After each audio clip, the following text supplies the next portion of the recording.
Hi there, Matt. This is Manny, Classic Auto Repair, with a little update on the Trans Am. She's looking like a new car, looking real good with that new epoxy paint on the black, and then the engine painted up. Your new bracket system with the serpentine belt is installed. Got that power steering pump down there. Alternator, high voltage amperage alternator, water pump, pulley, new water pump.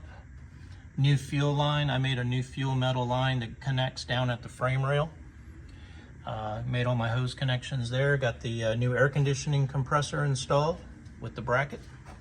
And I'm starting to route my hoses right now. Got the new high flow radiator with electric fans installed into the car. Fabricated everything there. And routed the condenser back up inside of there with the hose fittings to the condenser, and it's mounted inside of the radiator support. Got a new overflow bottle for the radiator, so it'll capture any coolant that escapes from the radiator. It comes over here and then gets re-siphoned back into the radiator. I've got your evaporator, heater core, everything installed under the dash. Those are the heater hoses coming out there, and I'm getting ready to make my air conditioning connections as soon as I get a couple more fittings into the shop. Got a new decal up on the air cleaner, a new air cleaner assembly.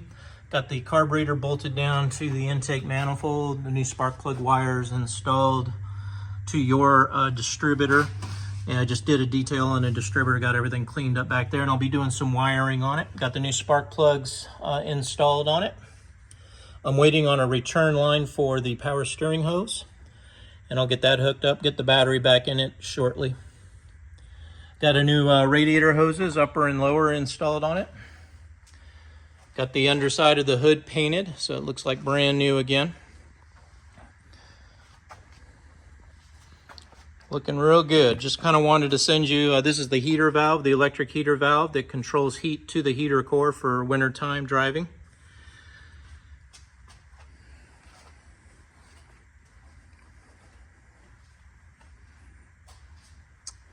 And got a new cowl seal here. I had to take this off. It was crumbling. There was only a couple of pieces left of this seal. So I've got a new one. I've got some new clips and the side corner pieces that I'll be sticking on there. Up in the dash area, I've got the Dakota dash all installed. All the switches and stuff. All I got to do now is I got the new air conditioning control panel installed in there. Your new vents. Just got to do some wiring onto the control panel here. It's pretty close now. I just got to get everything up and put back up in there. Get your glove box back in there. There's your new evaporator case up in there. Nicely done. I just put those ducts up in there, and that'll be wrapped up. And the ducts are in the back seat. So looking real good. Looking like I said, a new car. Just it was a lot of work to get the bracket system on it. It was a couple of days of me researching and getting everything. There's a lot of bolts and a lot of spacers that get everything lined up correctly. And then, getting everything adjusted. So I'll be tightening all that up here shortly, and keep moving forward on her. Just kind of wanted to get you an update on it, and we'll talk soon. Manny again with Classic Auto Repair. Have a great day.